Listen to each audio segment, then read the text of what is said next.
안녕하세요. 미국 주식시장이 최근에 과열됐고 또 조정도 많이 받고 있습니다. 그 이유 중에 하나를 제가 찾았는데 미국 개인 투자자분들이 많이 늘어났는데 그 중에 43% 거의 절반 가까이죠. 이분들이 레버리지, 파생 상품을 이용해서 투자를 하고 계십니다. 그러니까 절반이나 되는 43%가 이걸 이용하다 보니까 변동성도 커졌고 그것 때문에 과열도 되고 있고 지금 최근에는 또 조정도 받고 있는 거라고 생각을 하거든요. 네, 그 내용을 좀 한번 찾아봤습니다.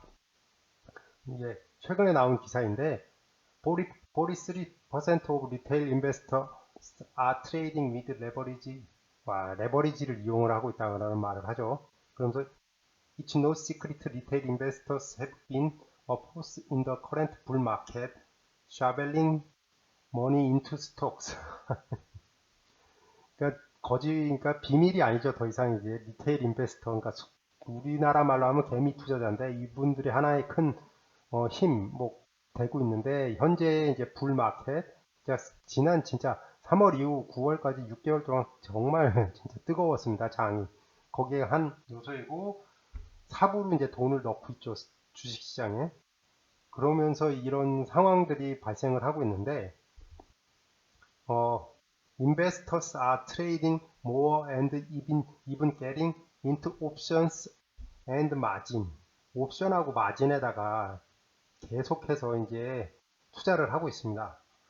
근데 이 레버리지 투자인데 이거는 진짜 magnify wins but also loses. 그러니까 벌 때는 더 벌게 해주는 수 있는데 잃어버릴 때는 더 크게 잃어버릴 수가 있거든요. 근데 정말 무서운 거건데 이거를 너무 쉽게 생각하는 거 아닌가라고 걱정이 되고 이게 이제 마진 콜이라는 게 발생을 해서 뭐 더 강력하게 주가를 끌어내리는 힘이 발생할 수가 있거든요. 그래서 걱정이 됩니다. 솔직히 이게 이제 너무 이제 개인 투자자분들도 이렇게 너무 많이 했고 한 거죠. 이제 최근에 강세장 불마켓에 이제 하나는 이제 개인 투자자죠. 강력한 힘 중에 하나는 이건 뭐 무시할 수 없는 요소인데 이분들이 돈을 더 벌고 싶어서 그런지 옵션과 마진을 이용해서 투자를 한다라는 게 참 너무나 걱정이 됩니다. 저는 절대 안 하거든요. 그리고 저는 몇 번씩이나 다른 영상에서 설명드렸듯이 파생상품 거래하면 안 되고 우리나라에서 라임 사태니 무슨 사태니 다 발생을 한 게 파생상품 거래에서 출발을 했거든요. 이건 정말 함부로 하면 절대 안 되거든요.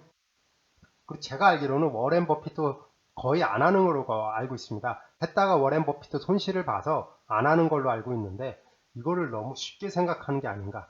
이게 고도의 수학적 그 계산이 나와야 되고 거래하는 기간도 되게 짧아야 되거든요. 이제 손실을 보면 무조건 나가든지 하고 이익을 보더라도 이제 더 큰 이익이 아니라 진짜 바로바로 그 거짓말이나 오전 9시에 옵션 거래했다면 그날 장 마감할 때 정리를 하고 뭐 이런 식으로 해야 되는데 이게 정말 어렵거든요. 이걸 너무 쉽게 생각한다는 게 특히 옵션을 막 너무 쉽게 생각하는 게 너무 가슴이 아픕니다. 이게. 그래서 이제 서베이를 했는데 1000명의 개인 투자자 중 설문 결과인데 9월 9일 날 했는데 좀 더 크게 보겠는데 옵션과 마진 두 가지 중에 뭐를 하고 있냐 그러니까 옵션만 하는 사람은 23%, 둘 다 하는 사람은 아니 마진을 한 거는 10%, 그리고 이제 둘 다 보스 마진하고 옵션을 한 사람은 10%, 그래서 총 43%가 이걸 하고 있습니다.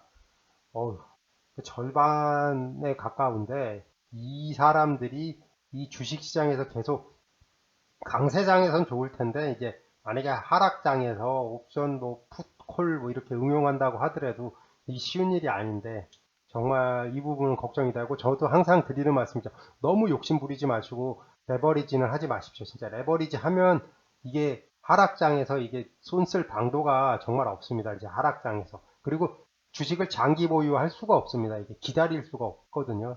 옵션이라든지 마진 거래하면. 그래서 여기서 간단하게 혹시라도 모르는 부분이 있어서 그래서 마진이라는 건 돈 빌려서 하는 거거든요. 한국말로 하면 뭐 미수 뭐 거래라고 할 수도 있겠네요. 그거라고 똑같다고 생각하셔도 큰 무리가 없고 옵션이랑 퓨처스랑 거의 같은 개념인데 이게 이런 식으로 써 그러니까 정의가 이게 위키피디아 뭐 이런 건데 현재 구매 가격을 미리 결정해 미래 거래 날짜에 그 가격을 거래할 수 있는 권리 이렇게 딱 설명하고 있으면 정말 이걸 보면 참 뭐라고 못하는데 이게 원래 처음에는 미국에서도 있고 뭐 한국에서도 아마 있을 것 같은데 농부하고 도매상하고 거래거든요. 농부가 봄에 작물을 하기 위해서 뭐 씨를 뿌린다든지 뭐를 시작할 거 아닙니까? 그때 도매상하고 거래를 하는 거죠. 가을에 얼마에 무조건 이 가격에 팔겠다 이런 식으로 하는 거죠. 그러니까 농부는 가을에 이제 가격이 올라가든 떨어지든 안정된 수익을 얻을 수 있고, 뭐 도매상은 일종의 어떻게 보면 자기가 도매상 좀 돈이 있으니까 한번 일종의 좀 도박을 하는 거죠 이제. 근데 미래거든요 이제 미래. 그러니까 농부가 봄에 이렇게 하는 이유, 큰 이유 중에 하나는 도매상도 그렇고 여름에 태풍이 올 수도 있고 가뭄이 올 수도 있고 홍수도 올 수도 있고 하여튼 자연 재해가 오잖아요. 그런 게 안 와서 뭐 풍작이 될 수도 있고 조금만 와서 손실이 적을 수도 있고, 그러니까 모르는 미래에 대해서 서로 손실을 주고 받는 거죠. 이제 농부는 더 벌 수 있지만 좀 이익을 조금 줄이는 대신 안정적인 걸 확보하고, 도매상은 이제 자본이 있으니까 그냥 좀 더 그냥 자기가 한번 투자를 해보겠다는 생각을 하는 거죠 이제. 그래서 풍년이 될 수도 있고 뭐 이런 식으로 해가지고, 그러니까 이런 것으로 해서 처음엔 되게 좋은 거였는데 이걸 가지고 이제 월스트리트나 이런 데서는 계속 파생 상품을 만들어냈죠. 현물 거래. 그래서 무슨 유가라든지 뭐 이런 것들이 다 여기서 출발한 거거든요. 또 옵션의 개념은 이런 겁니다. 미래에 대해 투자를 하는 겁니다. 뭐 아무도 모르는. 그러니까 미래가 무조건 브라이트한지 나쁜지 이거를, 미래를 알면 진짜 정말 그냥 옵션 할 필요 없이 주식 사서 그냥 떼돈 벌면 되죠. 경기가 좋아질지 나빠질지도 모르고.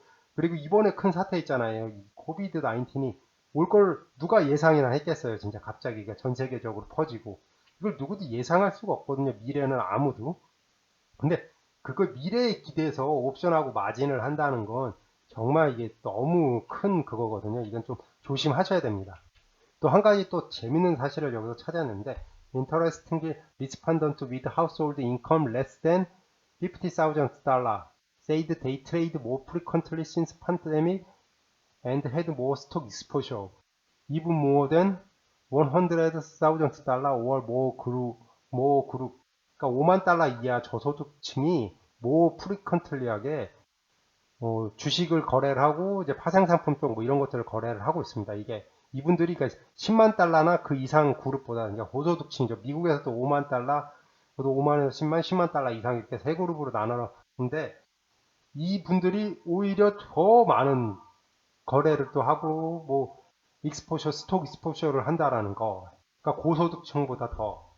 전 여기서 더 이제 걱정이 되는 거죠. 이분들이 조금 보수적으로 해야 되는데 오히려 이제 미들 티어가 이제 컨서베이티브 한다, 그러니까 보수적으로 한다 그러고, 이게 조금 걱정되는 상황이 또 발생을 했습니다, 진짜.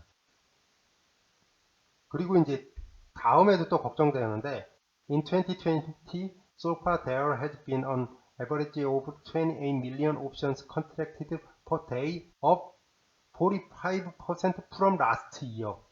작년보다 45%나 증가했다 그러거든요, 이 옵션 거래가. 아니, 옵션 천재들이 있는 것도 아니고.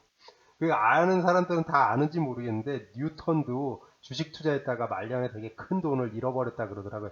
뉴턴 같은 천재도 만류 인력의 법칙을 만들고 그 엄청난 과학적 성과를 이룬 그런 천재도 주식에서 이제 미래에 대한 투자 뭐 이런 것들에 대한 거 주식 시장에서 돈을 잃었다고 진짜 상심했다는 이런 글들이 많이 나오는데, 이거 정말 수학적으로 접근해야 되는 옵션 파생 상품들을 5만 달러 이하 저소득층에서 많이 하고 있다.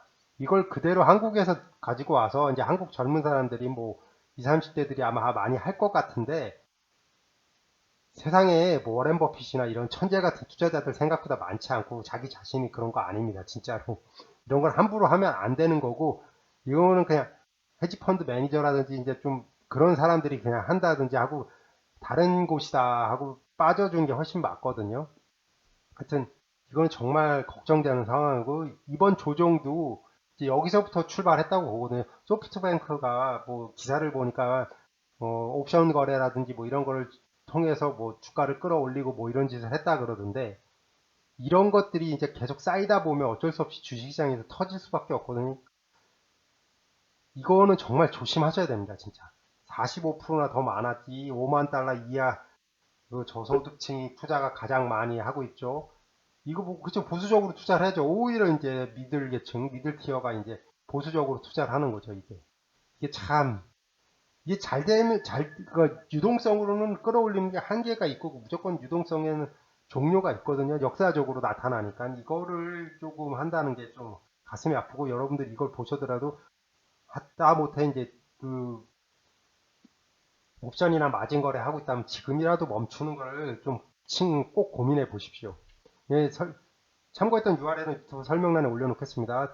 뭐 최근 강세장, 한국도 그렇고 미국도 그렇고 개인 투자자죠. 개인 투자자들이 증가를 했고 1000명의 개인 투자자 중 43%가 옵션 또는 마진을 이용해서 거래를 하고 있습니다. 생각보다 너무 높은 비율인 것 같고 이 데이터라도 보더라도 2019년보다 2020년에 45%나 증가된 옵션 거래를 하고 있습니다. 이거 시장이 전체적으로 너무나 과열되어 있습니다. 주가는 이렇게 이제 주가가 이제 8월 달에 오르는 거 보고 좀 저는 의아했거든요. 그러니까 왜냐하면 주가가 오를 때는 무조건 실적이거든요. 그 외에는 이제 거품일 수밖에 없거든요. 그러니까 실적 발표는 한 달 후에 7월 달쯤에 다 나와서 7월 달쯤에 뭐 주가가 올라가든 떨어지는 거는 뭐 실적에 기반을 해서 실적이 좋은 회사들은 주가가 오르고 좀 나쁜 회사들은 떨어지고 뭐 이런 식으로 조정을 해야 되는데 8월 달에는 그러니까 실적 발표가 다 끝났는데도 8월 달에 엄청나게 오르더라고요. 그래서 뭔가 이상한데 몰랐죠. 그래놓고 나서 좀 보내보니까 소프트뱅크가 옵션 거래했다 그러지. 그걸 보고 아마 개인 투자자들과 옵션 거래를 뭐 증가했을 거라고 예상이 되죠, 이제. 그래서 이제 가격을 끌어올리다 보니까 9월 초에 이제 소프트뱅크가 한 거를 이제 그 밝혀지니까 이제 좀 조정이 되고, 맞아. 이거 오를 이유, 이거 실적 발표라든지 아니면 뭐 경제 상황이 나아진다든지 뭐 이런 것들이 확실한 지표 변화도 없는데 이런 상황으로 인해서 좀 지금 조정을 받고는 좀 지금 조정을 좀 어떻게 보면 언제든지 올 건데 그냥 지금 왔다고 생각을 하거든요. 뭐 하여튼 그런 식으로 생각이 됩니다. 하여튼 다시 강조드리지만 옵션 거래 같은 거, 마진 거래, 뭐 미수 거래 같은 거는 최대한 하지 말기를 다시 한번 권장드립니다. 강력하게 권장드립니다. 예, 또 마지막에 드리는 말씀이죠. 제가 항상 천재도 아니고 신도 아니어서 틀릴 수 있고 잘못 말씀드릴 수 있습니다. 뭐 틀리거나 잘못된 거는 뭐 너그럽게 이의 주시고 수정사항 있으면 좀 알려주시길 부탁드립니다. 또 마지막에 또 드리는 말씀이죠. 투자 책임은 모두 해당 투자자에게 있습니다. 투자 책임은 투자자에게 귀속됩니다. 구독과 좋아요 부탁드립니다. 다음 유튜브 영상 제작에 큰 도움이 됩니다. 시청해주셔서 정말 감사합니다. 오늘 하루도 행복하세요.